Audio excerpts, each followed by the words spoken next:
The words hung in the air like smoke after a gunshot. "Kelsey, we're letting you go. Effective immediately." Anthony Taylor didn't flinch when he said it. He sat across from me in his glass office, hands folded on his mahogany desk like we were discussing quarterly reports. Not my career. Not 15 years of loyalty. Just another Tuesday transaction. My chest tightened. The room felt smaller suddenly, the walls pressing in. I heard my own heartbeat pounding in my ears, drowning out the hum of the air conditioning and the distant chatter from the hallway. "I don't understand," I managed. My voice came out steady somehow, even though my hands were trembling in my lap. Anthony glanced at his watch. "We're restructuring before the merger vote. Nothing personal. Nothing personal. The phrase people use when it's entirely personal." I looked past him through the glass walls. The executive floor buzzed with energy. People rushing between offices. Laptops glowing. Everyone preparing for tomorrow's shareholder meeting. The biggest vote in company history. The merger with Titan Industries that would either save us or destroy us. And he was firing me now. 24 hours before the vote. My throat felt tight. I swallowed hard. "Does the board know?" I asked quietly. Anthony shifted in his chair. "They will." That's when I knew something was very wrong. I didn't cry. I wanted to, but I didn't. Instead, I smiled. It was the smile I'd perfected over 15 years in corporate America. The smile that said everything was fine even when nothing was. The smile that kept you safe when showing emotion would cost you everything. "I understand," I said, standing up slowly. My legs felt weak, but I kept my balance. Anthony looked relieved. He probably expected screaming or begging. Maybe tears. But I gave him nothing. Just that calm, professional smile. "HR will handle the details," he added, already looking at his computer screen. Dismissing me. I nodded and walked toward the door. My hand touched the cold metal handle and I paused for just a second. Long enough to see my reflection in the glass. Pale face. Dark circles under my eyes.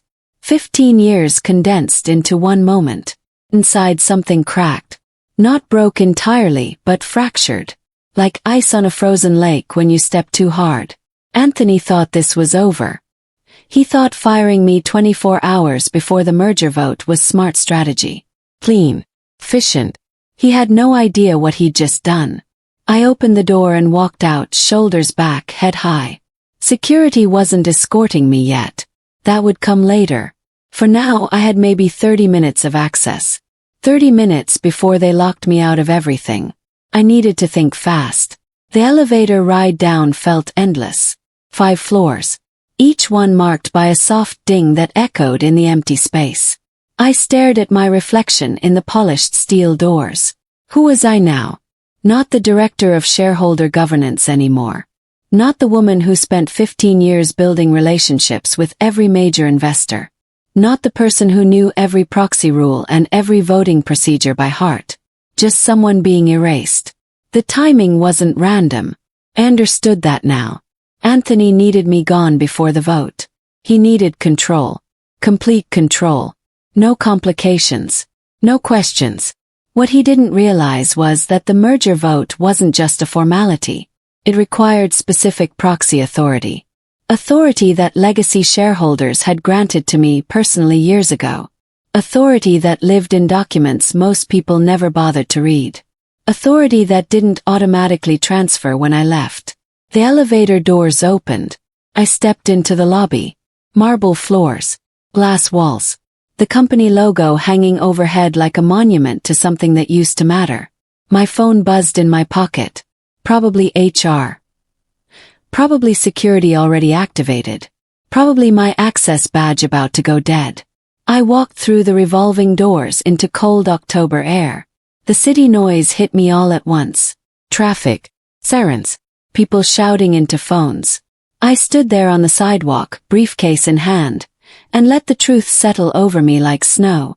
Anthony Taylor just made the biggest mistake of his life. My name is Kelsey Wright. Up until 1 hour ago, that name meant something in this building. I wasn't flashy.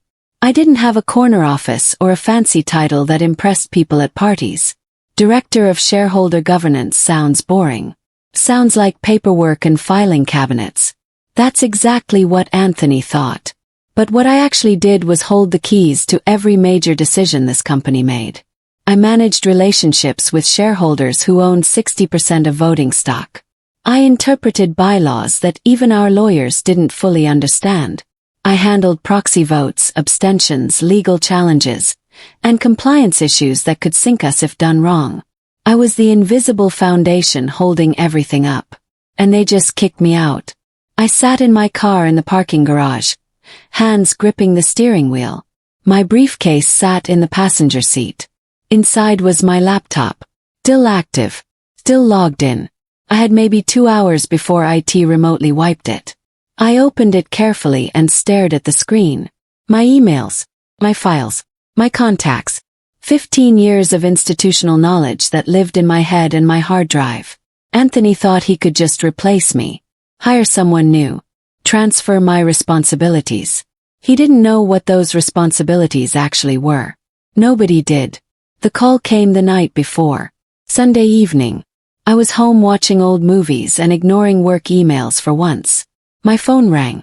Anthony Taylor. Calling my personal cell. I answered on the third ring. Hello. Kelsey. His voice was tight. Trained. Sorry to bother you on a Sunday. It's fine. What's wrong? I could hear him breathing. Nervous breathing. The kind that meant something big was happening. Tomorrow's the merger vote, he said finally. I need you available. All day. Just in case anything comes up. Of course, I replied. I'll be ready. Good. This needs to go perfectly. No complications. Clean vote. Clean result. I understand. Another pause. Longer this time. Kelsey, I need you to trust me on something. There might be some changes coming. But we'll talk about that after the vote.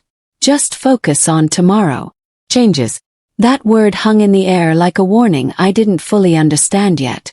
Okay, I said carefully. Great. Thanks. Get some rest. He hung up. I stared at my phone, uneasy. Anthony never called me on Sundays. He barely called me during work hours. We communicated through email and quarterly meetings. Something was wrong. I just didn't know how wrong until he fired me the next morning. I drove home in silence. No radio. No podcast. Just the sound of traffic and my own thoughts racing. My apartment felt empty when I walked in. I dropped my briefcase by the door and stood in the kitchen, staring at nothing. 15 years gone in 15 minutes. I thought about calling someone. My sister maybe. Or my old college roommate. Someone who would be outraged on my behalf. Someone who would say the right supportive things. But I didn't want support. I wanted clarity. I poured a glass of water and sat at my kitchen table. The same table where I'd reviewed shareholder documents late at night. The same table where I'd prepared presentations that boards never fully listened to. They never asked what I actually did. They just assumed it was administrative. Filing. Organizing. Keeping track of details. They never stayed for the second half of my presentations when I explained proxy rules and voting thresholds. They'd check their phones or leave early for other meetings. Anthony especially. He'd nod politely and then forget everything I said 5 minutes later. So he didn't know. He genuinely didn't know what he'd just lost. I opened my laptop again. Still active. I navigated to the secure folder where I kept all the proxy documents. Legacy shareholder agreements. Historical voting records.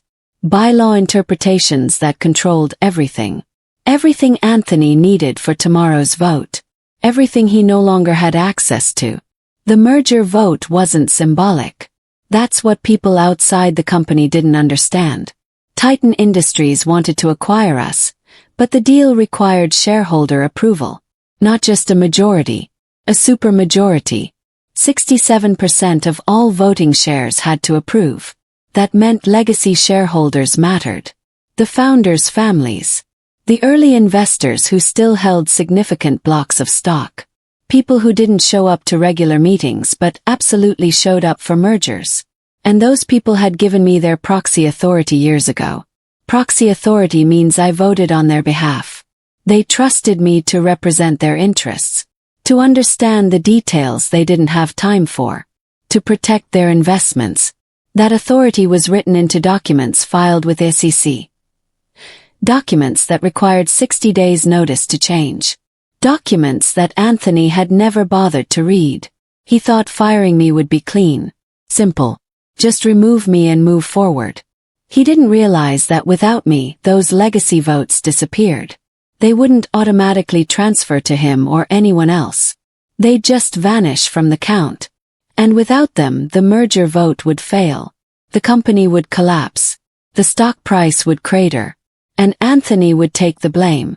I stared at my laptop screen, reading through the proxy agreements one more time, making absolutely sure I understood the mechanics. Then I closed the laptop and smiled. HR called me at 8 p.m. A woman named Patricia from their legal compliance team. Her voice was professionally sympathetic. "Kelsey, I'm so sorry about today. I know this must be difficult." "I'm fine," I said. "We need to process your exit paperwork. Can you come in tomorrow morning? Before the shareholder meeting. Tomorrow morning. Before the vote." They wanted me to sign away my rights before anyone realized what was missing. "What paperwork?" I asked carefully. "Standard exit documents. Non-disclosure. Non-compete. Final release forms." Release forms. The kind that waived all claims against the company in exchange for severance. "What if I don't sign?" I asked. Patricia hesitated. "Well, you'd forfeit your severance package." "How much is the severance?" 6 months' salary. Plus benefits continuation. I did the math in my head. 6 months of salary versus the nuclear explosion about to happen tomorrow. "I'll think about it," I said. "Kelsey, we really need this finalized before." I said I'll think about it. Hung up. My phone buzzed again immediately. A text from an unknown number. "This is Anthony. Please don't make this difficult.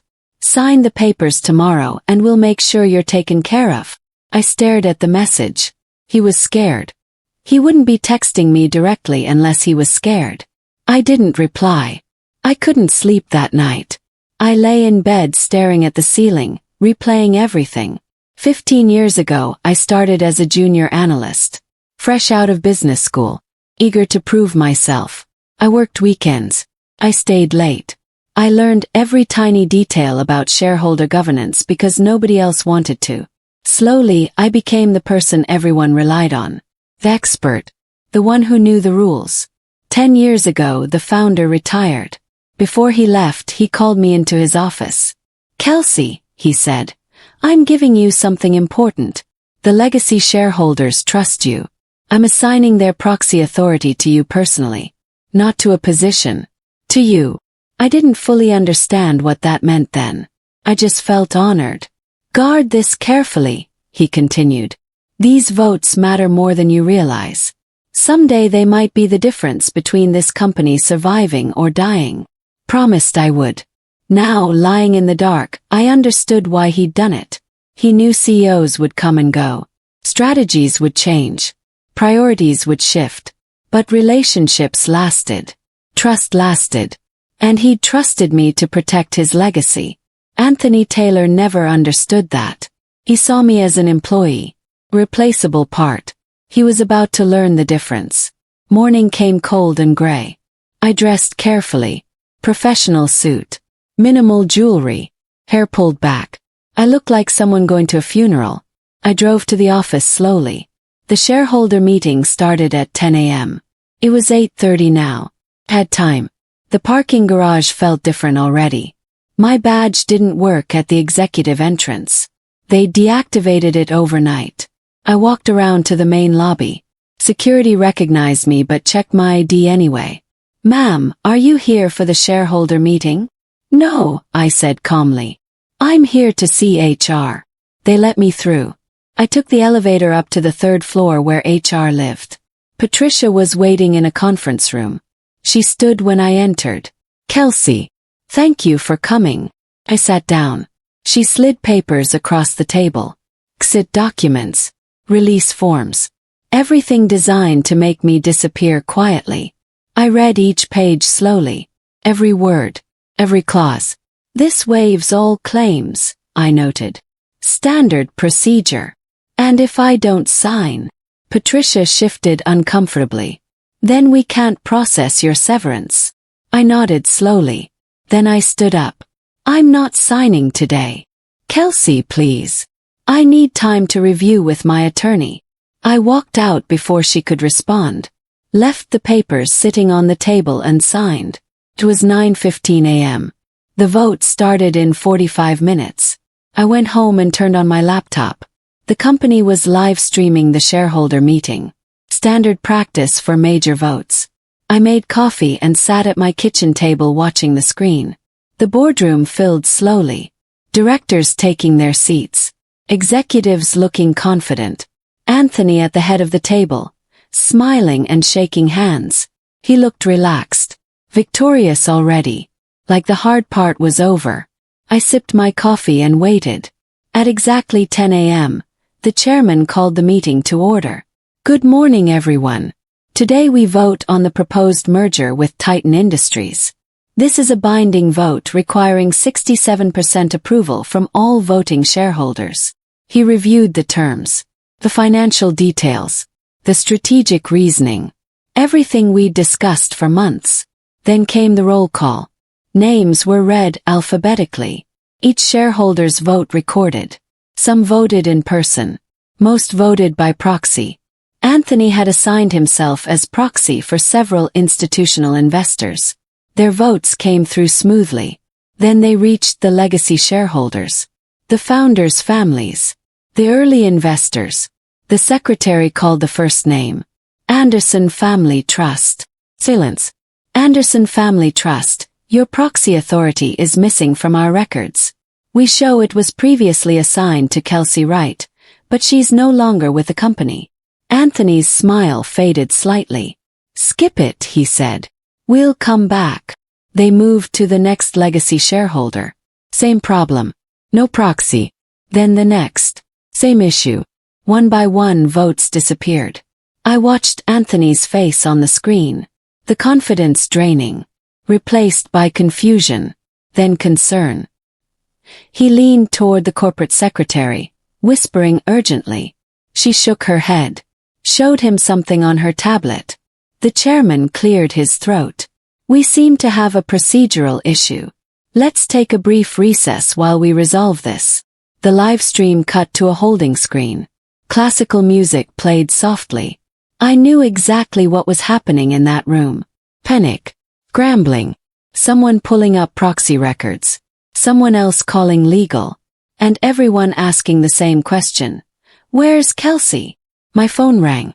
Unknown number. I let it ring. Text followed. Kelsey, this is urgent. Please call Anthony immediately.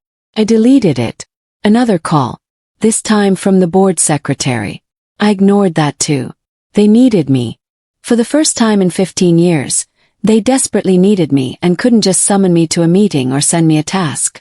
I was gone. And with me went the votes that made the merger possible. The live stream came back on. 20 minutes had passed. Faces looked tense now. Anthony wasn't smiling anymore. The chairman spoke carefully. We've identified a complication with certain proxy votes.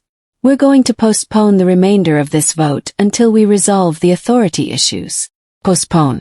That was corporate speak for disaster. The markets would react instantly. Within an hour, news broke. Titan merger vote postponed due to procedural irregularities. My phone exploded. Calls, texts, voicemails. Anthony. Kelsey, I need you to call me now. The board secretary. Please confirm your proxy authority status. Patricia from HR. We need to discuss your exit paperwork urgently. I ignored them all. Instead, I called my attorney. A sharp woman named Veronica who specialized in corporate governance. Veronica, I need representation. My former employer fired me yesterday and now they're in crisis. Tell me everything. I explained the situation. Timing. The proxy authority. The missing votes. Veronica laughed. Actually laughed. Kelsey, they handed you a nuclear weapon. I know. What do you want to do with it? That was the question. What did I want? Revenge felt too simple. Too emotional. This wasn't about hurt feelings. This was about principle. About being valued. About 15 years of expertise dismissed in 15 minutes. I want them to understand what they lost, I said finally. Then don't give it back, Veronica replied. Let them sit with this for a while. How long? Long enough that it costs them. Long enough that everyone sees it. I thought about Anthony's face during the recess. The panic creeping in. Okay, I said. Tell them I'm unavailable. With pleasure. The stock price dropped 8% by close of trading. Articles started appearing online. Analysts questioning the company's ability to execute basic corporate governance. How does a major company lose track of voting authority? Who's running operations over there? Is Anthony Taylor competent? That last one made me smile. The board called an emergency meeting. I knew because someone leaked it to the press. They were blaming Anthony for the chaos, demanding answers. And Anthony had no good answers. He'd fired me without understanding what I did. Now the entire merger was falling apart and he looked incompetent. My phone kept buzzing. Now board members were calling directly. Kelsey, this is Theodore Harrison from the board. We need to talk. I let it go to voicemail. Theodore left a message. Kelsey, I wasn't aware of your termination until today. That was Anthony's decision, not ours. Please call me back. We need to resolve this situation. Not ours. They were already distancing themselves. Called Veronica again. They're starting to turn on him. Good. That means they're scared. Scared people make mistakes. What should I do? Nothing. Absolutely nothing. Let them panic. So I waited. I stayed home. I ignored every call and message. And I watched the company burn. By Wednesday, 3 days after the failed vote, things had escalated. Titan Industries issued a statement. We are concerned about the procedural failures at the shareholder meeting. We are reassessing our merger timeline. Reassessing. Corporate code for walking away. The stock dropped another 12%. Major investors started calling for Anthony's resignation. Articles appeared questioning his leadership. CEO fires key executive before crucial vote. Merger now in jeopardy. Someone leaked the timeline. That I was fired the day before the vote. That it looked suspiciously timed. Speculation erupted. Was Anthony trying to hide something? Was there fraud? Was this intentional sabotage? None of that was true, of course. Anthony was just arrogant and careless. But perception mattered more than truth. My phone rang again. This time it was Theodore Harrison calling from his personal cell. Answered.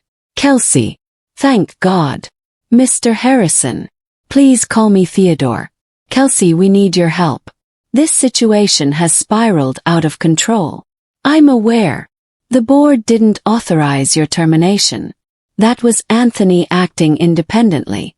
We want to fix this. I stayed quiet. Let him keep talking. We'd like to offer you your position back. Full restoration. Plus a significant raise and a seat in executive meetings. Too little, too late. But I didn't say that yet. I'll need to think about it, I said carefully. We don't have much time. Then you should have thought about that before firing me. Silence on the other end. Thursday morning, Anthony resigned. The announcement came at 8 a.m. Effective immediately, Anthony Taylor is stepping down as CEO. The board thanks him for his service. No explanation. No details. Just a clean corporate execution. I sat at my kitchen table reading the news. They'd sacrificed him. Threw him overboard to save the company. My phone rang instantly. Theodore again. It's done, he said simply. I see that. Kelsey, we want you back. We're prepared to offer you a VP position. Executive compensation. Full autonomy over shareholder governance. I let the silence stretch. Made him wait. What about the merger? Asked finally. It's salvageable. If we move quickly. If you help us. And if I don't. Theodore's voice hardened slightly. Then we'll all lose. The company will collapse. Stock price will crater. Jobs will be lost. He was right. Holding out longer would hurt everyone, including innocent employees who had nothing to do with Anthony's decision. But I'd made my point. They understood now what they'd thrown away. I'll consider your offer, I said. Send me the details in writing. Thank you, Kelsey. I hung up and stared out the window. The sun was shining. Birds singing. The world continuing like nothing had happened. But everything had changed. Anthony was gone. His career destroyed. And I held all the cards now. The formal offer arrived Friday morning. Vice President of Corporate Governance. Double my previous salary.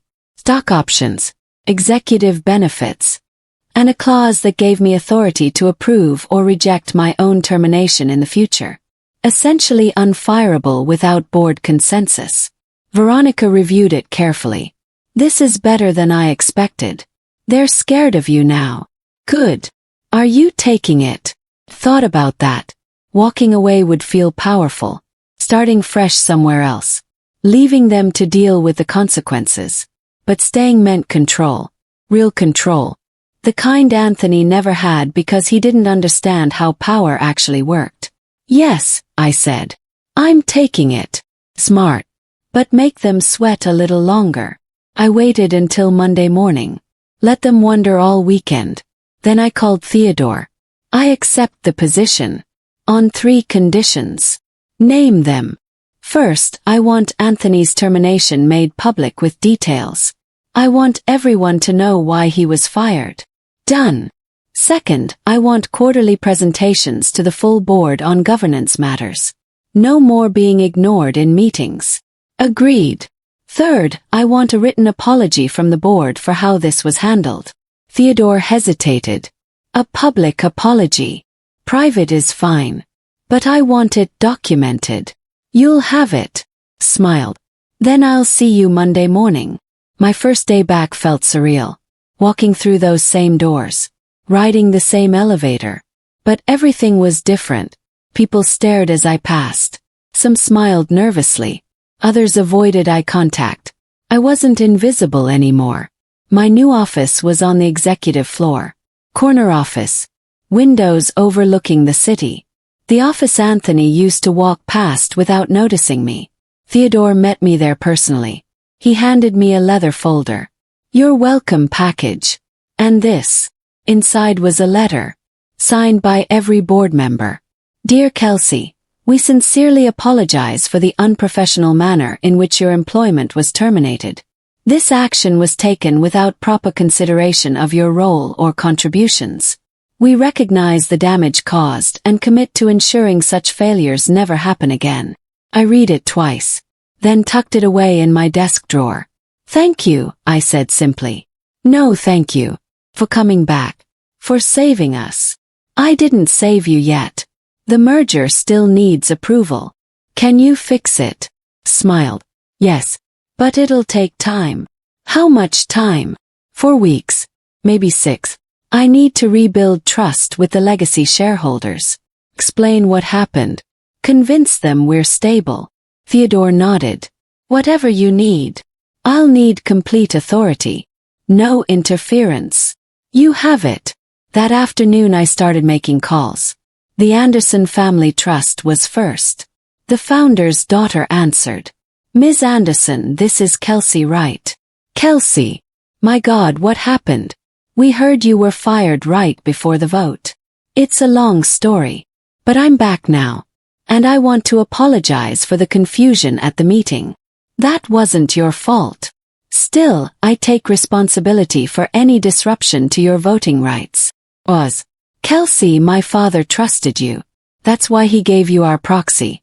We trust you too. Thank you. That means a lot. So what do we do about the merger? I'm reviewing everything again. Making sure it's still the right decision. I'll send you a personal analysis next week. Then we'll reschedule the vote. We'll wait to hear from you. One down. I called each legacy shareholder personally, explained the situation, reassured them, rebuilt the relationships Anthony had nearly destroyed. Some were angry, some were confused, but all of them listened. By the end of week 2, I had commitments from enough shareholders to pass the vote. The merger was salvageable. Titan Industries agreed to wait another month. They wanted assurances about stability, about competent leadership. I gave them those assurances personally. And they believed me. Because unlike Anthony, I knew how to build trust. The rescheduled vote happened on a Tuesday morning. 6 weeks after the failed attempt. This time I was in the room. Sitting at the executive table. Vice President of Corporate Governance displayed on the nameplate in front of me. The roll call went smoothly. Every proxy vote came through. Every shareholder accounted for. The merger passed with 71% approval. Well above the required threshold. Titan's CEO called immediately. Congratulations, Kelsey. I look forward to working with you. Likewise. I have to say we almost walked away.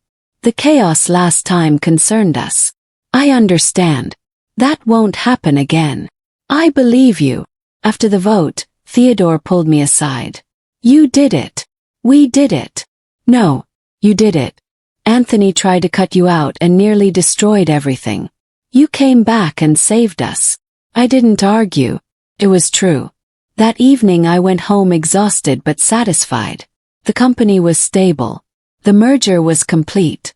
My position was secure. And Anthony Taylor was gone. His career ended the way he ended mine. Suddenly, publicly, permanently. The difference was I had earned my way back. He never would. Months passed. The merger integration went smoothly. Stock price recovered and climbed higher than before. Articles appeared praising the company's resilience. How one VP saved $1 billion merger. Some mentioned my name. Most didn't. I preferred it that way. I wasn't interested in fame. I was interested in respect. And now I had it. Board meetings were different. When I spoke, people listened. When I presented, people stayed for the whole thing. When I raised concerns, they were addressed immediately. Because they'd learned what happened when you ignored me. Theodore retired at the end of the year. Before he left, he called me into his office. Kelsey, the board wants you to consider the CEO position. I blinked. I'm not interested in being CEO. Why not? Because CEOs come and go. But institutional knowledge stays. Power isn't always about the title. He smiled. You're wiser than Anthony ever was. Anthony was never wise. He was just confident. What's the difference? Wisdom means knowing what you don't know. Confidence without wisdom is just arrogance. Theodore nodded slowly. I'm glad you came back. So am I. After he left, I sat alone in my office. The corner office I'd earned through being dismissed and coming back stronger. I thought about Anthony sometimes. Wondered where he ended up. If he learned anything. If he ever understood his mistake. Probably not. I never heard from Anthony again. No apology. No explanation. No acknowledgement of what happened. That was fine. I didn't need closure from him. The best revenge wasn't making him suffer. It was moving forward without him. Building something he couldn't touch. Succeeding in ways he never understood. One afternoon my assistant brought me a package. No return address. Inside was a newspaper clipping. Former CEO Anthony Taylor joins small tech startup as advisor. Someone had circled his title in red pen. Advisor. Not CEO. Not executive. Just advisor. A handwritten note accompanied it. Thought you'd enjoy this. A friend. I had no idea who sent it. But I appreciated the gesture. Anthony had fallen far. From running a billion-dollar company to advising a startup nobody had heard of. Meanwhile I was thriving. Sometimes karma doesn't need your help. Just needs time. I threw the clipping away. I didn't need to keep score anymore. A year after the merger, I was invited to speak at a corporate governance conference. They wanted me to discuss shareholder relations and crisis management. Accepted. The ballroom was packed. Hundreds of professionals who did similar work. Who understood the importance of what we did even if executives often didn't. I stood at the podium and looked out at the crowd. My name is Kelsey Wright. A year ago, I was fired 24 hours before the most important vote in my company's history. You could hear people shifting in their seats. This wasn't the typical boring governance talk. I was fired because my CEO didn't understand what I did. He thought I was administrative, replaceable, just paperwork. Pause. He was wrong. Then I told the story. All of it. The firing. The failed vote. Chaos. Comeback. When I finished, the room was silent. Then someone started clapping. Then everyone joined in. Afterwards, dozens of people approached me. Shared their own stories of being undervalued. Being dismissed. Being overlooked. "Thank you for telling that story," one woman said. "I needed to hear it." "We all need to remember our worth," I replied. That night I flew home feeling lighter. Like I'd closed a chapter one didn't know was still open. Anthony had taken something from me. My position. My security. My sense of stability. But I'd taken it all back. And more. 2 years later I was still at the company. Still thriving. The new CEO valued my expertise. She included me in strategic decisions. She listened when I spoke. We had quarterly dinners where we'd discuss company direction, challenges, opportunities. Real conversations between equals. "How did you survive, Anthony?" she asked one evening. Thought about that. I didn't just survive. I understood the difference between positional power and real power. Explain. Anthony had positional power. Title. The authority. But he didn't understand the systems that made the company actually work. When he fired me, he thought he was removing an obstacle. Actually, he removed a foundation. She nodded slowly. Real power is knowing what others don't. Exactly. And never making others feel stupid for not knowing it. Smiled. That's the difference between leadership and arrogance. We finished dinner talking about the future. About growth strategies and new challenges. About building something sustainable. I realized I was happy. Genuinely happy. In a way I hadn't been even before Anthony fired me. Because now I knew my worth. And nobody could take that knowledge away. Sometimes people ask me if I regret how things happened. Tell them no. Getting fired was the worst day of my career. But it taught me something invaluable. You can't control how others treat you. You can only control how you respond. Anthony thought firing me would solve his problems. Instead, it created them. He thought I was weak, disposable, just someone who filed paperwork. He learned the hard way that silence isn't weakness. That patience isn't passivity. That sometimes the most powerful move is simply stepping back and letting consequences unfold. I didn't sabotage him. I didn't leak information. I didn't seek revenge. I just stopped holding things together. And everything he'd built on that unstable foundation collapsed. The lesson isn't about revenge. It's about value. Know what you're worth. Protect your leverage. Document your contributions. Build relationships that matter. Because someday someone might try to erase you. And when they do, you need to be ready to show them exactly what they lost. I keep that letter from the board in my desk drawer. The apology. The acknowledgement of failure. Not because I need validation. But because it reminds me that truth always surfaces eventually. Anthony Taylor thought he could rewrite history. Fire me and move on like I never existed. He was wrong. I'm still here. Stronger. Wiser. Secure. And him. He's just a cautionary tale about what happens when arrogance meets competence. Know your worth. Protect your power. And never assume silence means surrender.